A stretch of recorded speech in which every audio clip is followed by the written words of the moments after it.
Welcome to the Learning Pines YouTube. We hope this video helps. In this video, I will show how to block Job Card Online Easy Guide. First, ensure you understand the reasons for blocking your card, such as loss or expiry.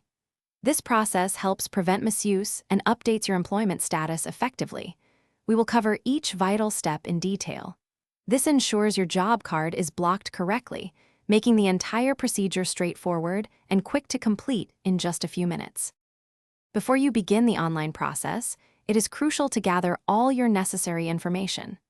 This includes your specific job card identification number, usually a 12-digit code. You will also need to clearly state your reason for blocking the card, perhaps due to a change in employment status or if the card is misplaced. Having a digital copy of your identification proof ready, such as a scanned national ID, will significantly expedite the entire submission process. Begin by visiting the official government employment portal using your computer or mobile device. On the home page, navigate directly to the Services section.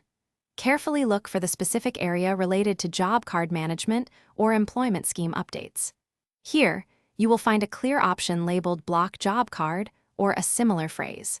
Clicking this link will smoothly guide you to the next stage of the blocking procedure.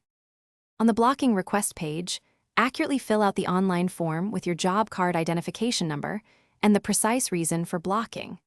Ensure all details perfectly match your official records. Then, simply upload the required digital copy of your identification proof document. Once all fields are completed and your document is attached, carefully review all entered information one final time for any errors before confidently clicking the Submit button. Thanks for watching. Consider subscribing if we helped you.